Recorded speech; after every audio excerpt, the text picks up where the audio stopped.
En un vídeo anterior he tratado la cuestión de la representación política por distrito uninominal, que es el primer requisito que Rubén entiende que es necesario para que exista una democracia.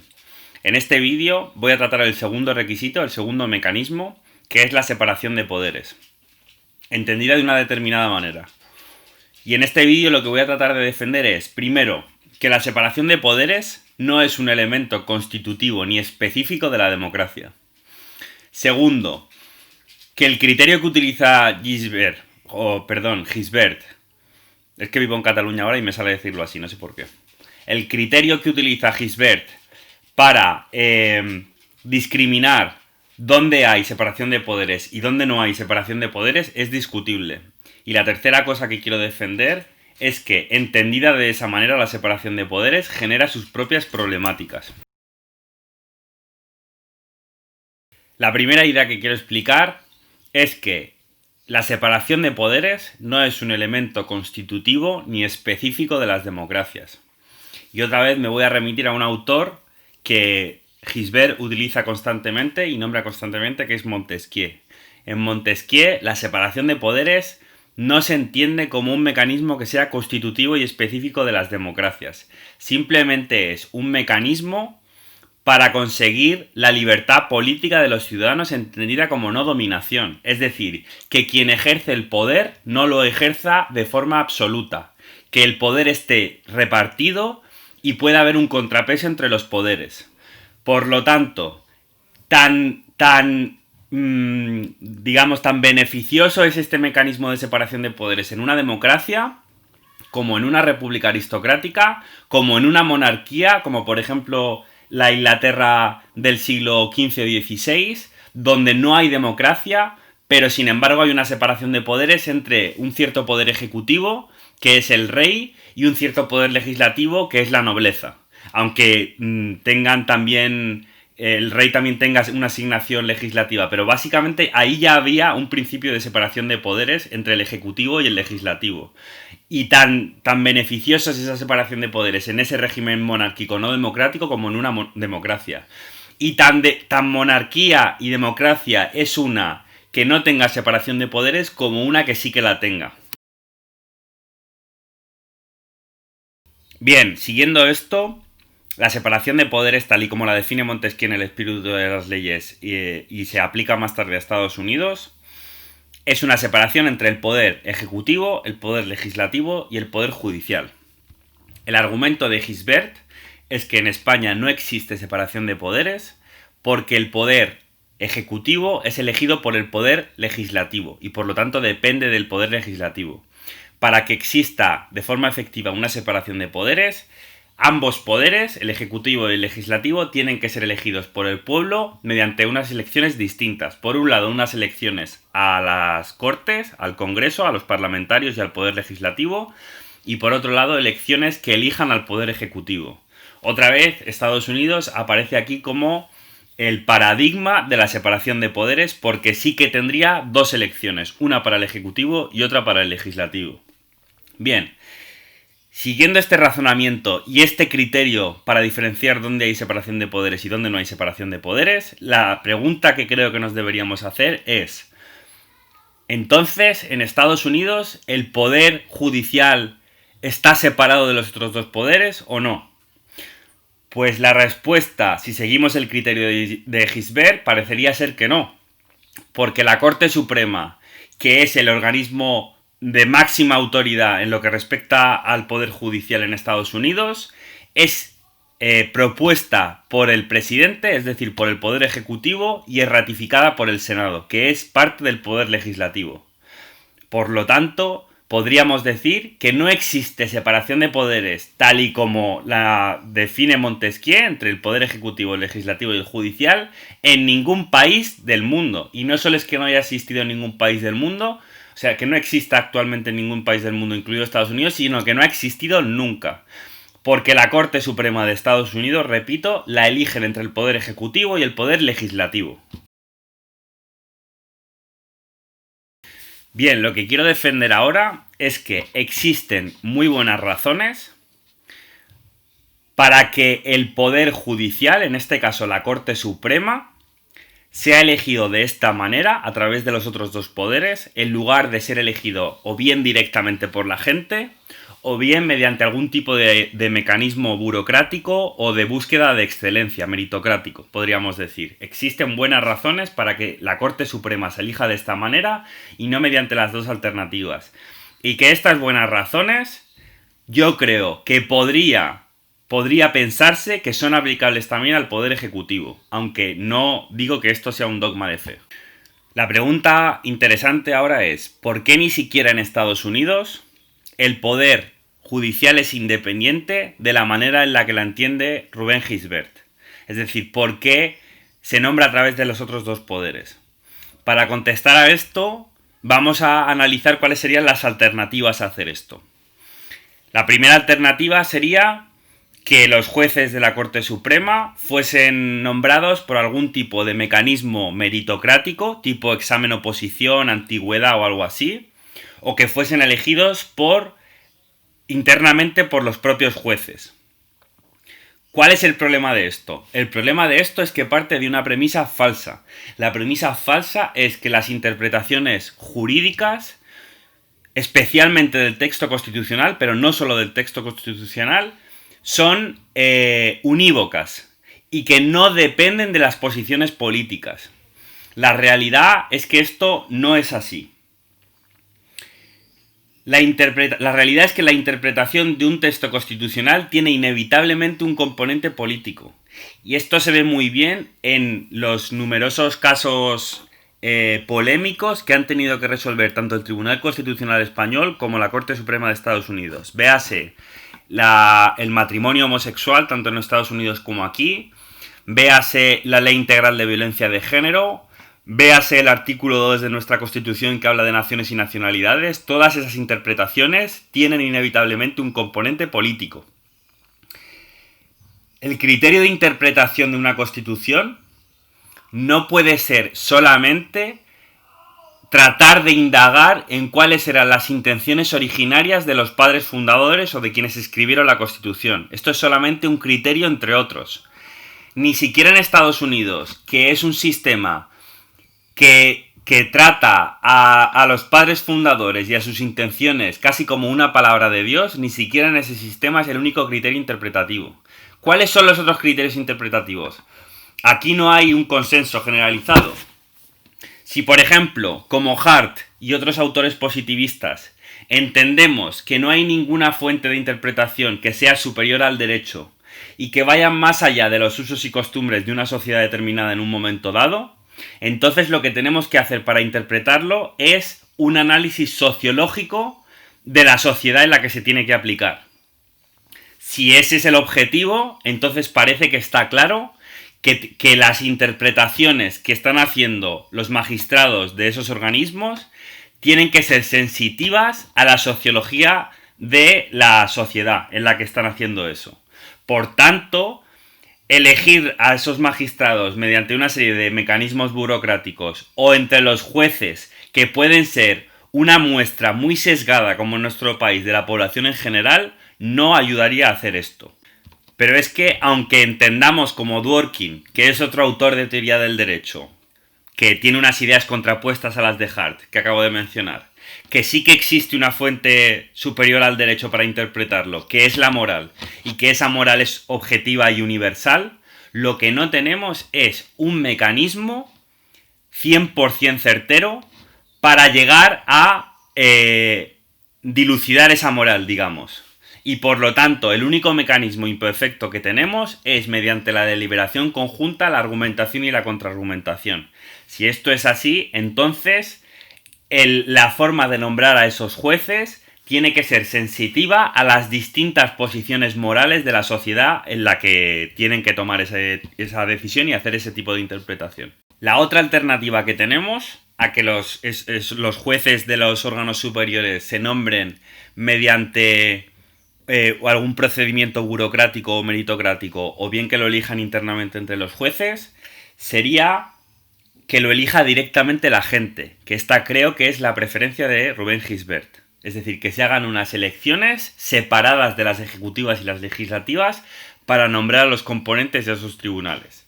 Aquí en un principio se podría pensar que si mi crítica al otro sistema era que no era un sistema que fuese a ser sensitivo a la sociología y a la moral de la sociedad, este mecanismo sería perfecto, porque qué mejor mecanismo para que las interpretaciones judiciales sean sensitivas a la moral y a la sociología de la sociedad que sea la gente directamente quien los nombre. Pues bien, el problema de este mecanismo alternativo es que las interpretaciones serían demasiado sensitivas, repito, serían demasiado sensitivas a la moral y a la sociología de la sociedad en un momento determinado. Es decir, que los jueces tendrían incentivos a hacer interpretaciones que no fuesen correctas jurídicamente. Es decir, una cosa es que haya distintas interpretaciones jurídicas que sean legítimas y que por lo tanto para decidir entre ellas sea necesario un posicionamiento político de fondo, y otra cosa es que todas las interpretaciones quepan y que por lo tanto la Constitución y otras leyes estén vacías jurídicamente. Eso no es verdad, no están vacías jurídicamente, y por lo tanto hay interpretaciones que caben en derecho e interpretaciones que no caben. Lo que yo estoy diciendo es que introducir las campañas electorales y la lógica del politiqueo a la hora de nombrar a los miembros de esos tribunales generaría incentivos perversísimos para que esas personas de esos tribunales prometiesen determinadas cosas y terminasen haciendo interpretaciones que son contrarias al derecho, básicamente. Y lo harían porque no existe ningún organismo superior que pudiese revisar esas interpretaciones. Es decir, que esos organismos son el último ratio de interpretación de nuestro sistema jurídico.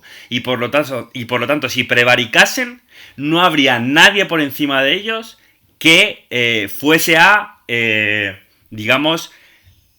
juzgarlos, y no existe, lo que quiero decir es que no existe ningún límite de facto para que no hagan eso.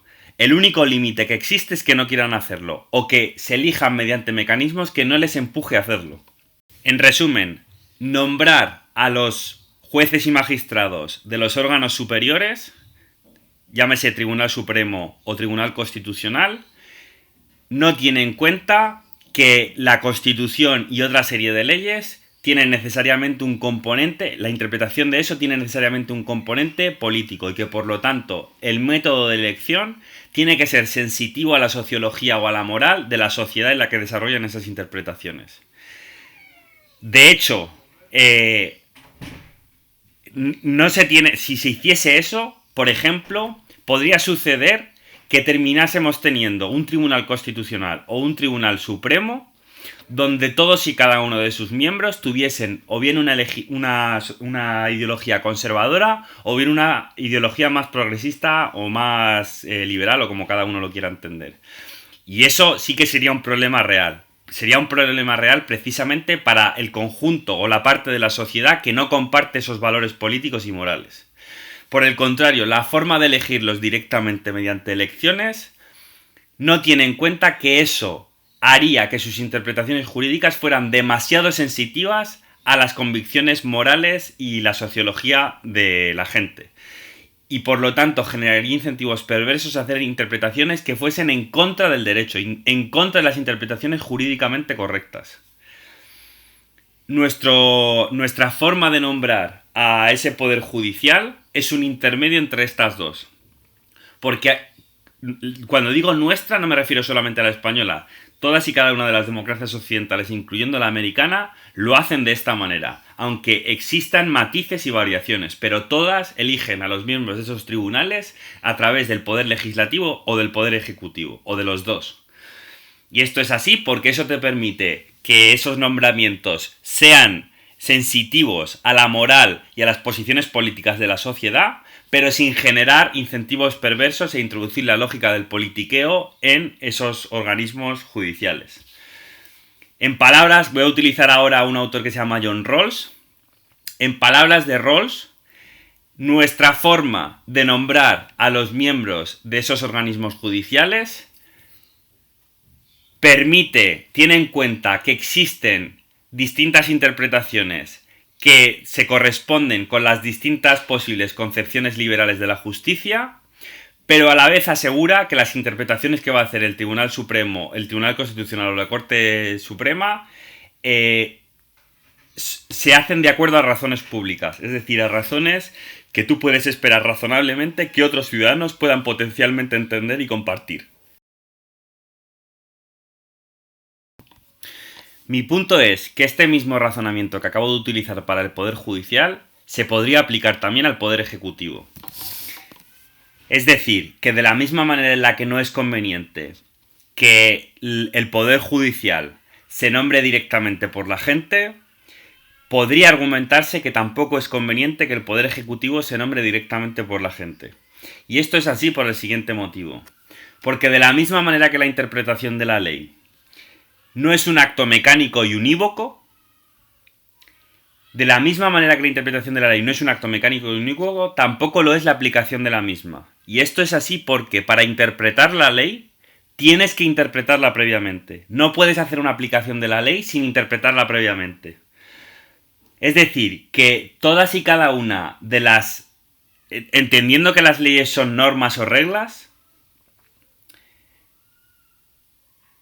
una regla nunca puede contener en sí misma todas las situaciones en las que tiene que aplicarse y cómo se tiene que aplicar en todas y cada una de esas situaciones. Y de hecho podría decirse también que tampoco no puede contener en sí misma las situaciones en las que, porque hay una falta de normalidad, no puede aplicarse la norma. Yo creo que esto se ve muy bien, hay casos claros de esto, en las codificaciones de los estados de excepción, estados de alarma o los artículos como el 155 que últimamente están tan de boga políticamente. Es decir, esas codificaciones jurídicas no incluyen dentro de sí específicamente en qué casos tienen que aplicarse, hay una serie de requisitos, pero hay que hacer una interpretación aplicada al contexto y al momento, y tampoco incluyen una descripción exhaustiva de cómo se tiene que actuar en ese tipo de situaciones. Por lo tanto, repito, para hacer una aplicación de la ley, muchas veces es necesario hacer una interpretación de la misma. Y por lo tanto, todo mi razonamiento anterior sobre el Poder Judicial creo que también es aplicable en algún sentido al Poder Ejecutivo. Aunque me parece que esto es más discutible aplicado al Poder Ejecutivo que al Poder Legislativo. Mi punto es el siguiente. Que la separación de poderes se puede entender y se tiene que entender de dos maneras. La primera, como una especialización de tareas entre quien legisla, quien aplica la ley y quien interpreta la ley. Y por lo tanto, el sentido de la separación de poderes en ese sentido es que cada uno tiene que cumplir una tarea específica que tiene una naturaleza específica. Y por lo tanto tenemos que tener en cuenta eso a la hora de diseñar los mecanismos para elegir a esos distintos poderes. Y la separación de poderes, además de como especialización de tareas, también puede entenderse como check and balance o como contrapeso institucional. Es decir, que el poder no esté concentrado en un mismo punto, sino que esté disperso y haya un contrapeso entre esos distintos poderes. Mi punto es que las medidas y los mecanismos institucionales que favorecen la separación de tareas, teniendo en cuenta la naturaleza de las distintas tareas que tienen que llevar a cabo los poderes, no siempre tiene que ir en el mismo sentido y corresponderse con los mecanismos que favorecen el contrapeso institucional. O dicho de otra manera, que una Corte Suprema nombrada directamente por los ciudadanos o nombrada burocráticamente favorece el check and balance, ciertamente, es decir, que haría más contrapeso institucional, pero eso podría ir en detrimento de que ese poder pudiese llevar a cabo la función específica que tiene que desempeñar, que es la interpretación jurídica. Y de la misma manera podría argumentarse que un ejecutivo nombrado directamente por la gente de forma independiente al legislativo efectivamente favorece el contrapeso institucional, pero podría ser, esto habría que verlo más detenidamente, que eso perjudicase la tarea específica que tiene que llevar a cabo, que es aplicar la ley, interpretándola muchas veces previamente. Por lo tanto, la separación de poderes, o mejor dicho, la justificación de la separación de poderes, es doble. Por una parte, se tienen que entender como especialización de tareas que tienen una naturaleza distinta entre ellas, y por otra parte, como contrapeso institucional entre distintos poderes. Es en este segundo sentido solo en el que Rubén Gisbert entiende la separación de poderes. Generar mecanismos, ya centrándome en su manera de entender la separación de poderes, que es el contrapeso entre poderes. Generar mecanismos para este tipo de separación de poderes, es decir, para el contrapeso institucional, genera sus propias problemáticas. Esto se ha visto en Estados Unidos últimamente muy bien por el bloqueo institucional que se ha sufrido entre el Congreso y el Ejecutivo, es decir, entre el Legislativo y el Ejecutivo. Precisamente porque la separación de poderes entendida como contrapeso institucional lo que pretende es poner barreras para que el gobierno no pueda necesariamente hacer todo lo que quería hacer o todo lo que prometió hacer. ¿Cómo se solucionan este tipo de problemáticas de bloqueo institucional? Bueno, Rubén Gisbert lo que propone es que cada uno de esos poderes, tanto el ejecutivo como el legislativo, tenga la potestad de deshacer al otro con la condición de que se deshaga a sí mismo. De manera que se convocarían elecciones tanto al legislativo como al ejecutivo. Pues bien, esta medida también tiene sus inconvenientes. La primera de ellas. Nada te asegura que en una situación de bloqueo institucional los dos agentes, el poder ejecutivo y el poder legislativo, no tengan incentivos, o sea, no les sea más beneficioso a la situación de bloqueo institucional que el contrario, que se celebren elecciones. Porque puede ser que por una cierta incertidumbre ninguno esté seguro de que va a ser elegido o va a ser mayoritario y por lo tanto los dos prefieran seguir con el bloqueo institucional. El segundo motivo, que es más importante. El segundo motivo es que... A ver cómo explico esto. De convocarse las elecciones, es decir, si tuvieran incentivos los dos a disolverse mutuamente, de convocarse en elecciones, lo esperable en ese tipo de situaciones es que el resultado de ambas elecciones sea exactamente el mismo, o muy parecido. Es decir, que el mismo partido tendría una mayoría parlamentaria y tendría el poder del Ejecutivo. Y por lo tanto, la separación de poderes, entendida como contrapeso institucional, se reduciría muchísimo. Y ahora Rubén Gisbert podría decir, pero la separación de poderes sigue existiendo, la división de poderes sigue existiendo, porque aunque sea el mismo partido, el Ejecutivo no depende del Legislativo porque el Legislativo no lo nombra. Se celebran elecciones distintas, se eligen de manera distinta y por tanto, como el Legislativo, repito, no nombra al Ejecutivo, el Ejecutivo es independiente del Legislativo. Y aquí viene el punto central. El problema que existe en España no es que el Ejecutivo no sea independiente del Legislativo porque el Legislativo nombre al Ejecutivo, sino todo lo contrario. El problema de España es que el poder legislativo no es independiente del poder ejecutivo. Es decir, que la dirección del nombramiento no se corresponde con la dirección en la que se está ejerciendo el poder. El poder legislativo está nombrando al poder ejecutivo, pero no es el poder ejecutivo el que depende del poder legislativo, sino al revés, el poder legislativo depende del poder ejecutivo. ¿Por qué es esto? No es porque no se celebren dos elecciones separadas, no tiene absolutamente nada que ver con eso. La razón es la forma en la que se eligen los representantes del poder legislativo. Y esto es una cosa que he explicado en el otro vídeo cuando hablaba de la representación política. El problema que existe en España y la razón de que los diputados obedezcan Vamos a ver, la razón de que el legislativo dependa del ejecutivo es que es el jefe de cada partido el que diseña las listas electorales de la gente que se va a presentar al poder legislativo. Y por lo tanto, todos los grupos parlamentarios dependen del cabeza de su partido. Que resulta que en el caso del partido que tiene una mayoría parlamentaria, resulta ser el presidente del gobierno, es decir, la cabeza del ejecutivo. Pero la razón es esta, la razón es cómo se eligen a los representantes del legislativo.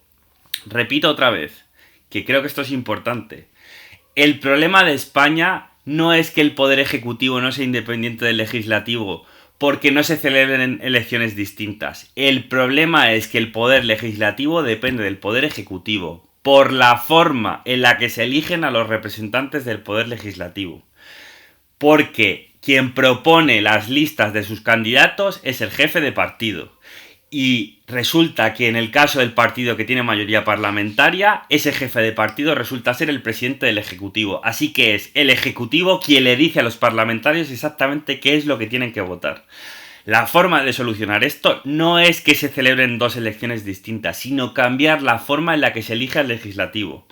En este otro vídeo he intentado explicar que la solución a esto no es la que Rubén propone, que es que las elecciones legislativas sean por distrito uninominal. No tiene nada que ver, o tiene poco que ver el distrito uninominal. Lo que tiene que ver es la forma en la que se elige a los candidatos a las elecciones. Si los candidatos a las elecciones, si la gente se puede presentar sin que sea mediante partidos políticos, este problema se puede eliminar. Y aunque sea mediante partidos políticos, si los candidatos se eligen por primarias que están abiertas no solo al partido, sino a los potenciales votantes o simpatizantes que hay en ese distrito o esa circunscripción, este problema se puede solucionar. Además del distrito uninominal, pero que pongo el acento sobre las listas abiertas porque lo importante no es el distrito uninominal. En este sentido, durante los últimos años ha habido una discusión que se introdujo a partir del 15M y luego de Podemos sobre las primarias de los partidos. Y pareciera que estamos en una situación en la que ya hay primarias en los partidos. Eso no es verdad. En España no existe nada parecido al sistema de primarias de Estados Unidos, porque para que exista algo parecido a eso, las primarias se tendrían que dar en cada circunscripción, es decir, es la gente de cada circunscripción la que tendría que elegir qué candidatos se presentan a las elecciones, y además estas elecciones primarias no tendrían que ser internas al partido, sino abiertas a todos los simpatizantes de ese partido, como pasa en Estados Unidos. Este es el camino que yo creo que habría que seguir. Las elecciones primarias que hay a día de hoy en los partidos políticos españoles son un embuste. Desde aquellos partidos como el PP o el PSOE, en los que ni siquiera le dejan votar a todos los afiliados en las primarias, hasta partidos como Podemos que trampean en la forma de elegir las elecciones, etcétera, etcétera. Es decir, es mediante la renovación y la imposición por ley de los mecanismos de primarias, repito, abiertos a todos los simpatizantes y realizados en cada una de las circunscripciones electorales, mediante las que se podría avanzar en el sentido en el que quiere Rubén Gisbert. Además, y es muy importante, en Estados Unidos cualquier persona tiene derecho a presentarse a las elecciones primarias de un determinado partido sin necesidad de ser militante y sin necesidad de llevar años y años chupándole el culo al aparato del partido. La prueba de ello es Trump, que se presenta a unas elecciones primarias de forma externa al partido, sin ser militante del partido, gana esas elecciones primarias y de ahí se presenta a las elecciones de la presidencia y gana las elecciones de la presidencia. Es decir, en Estados Unidos los partidos son instrumentos civiles para que cualquier persona pueda utilizarlos si la gente lo quiere y presentarse a tener un cargo público.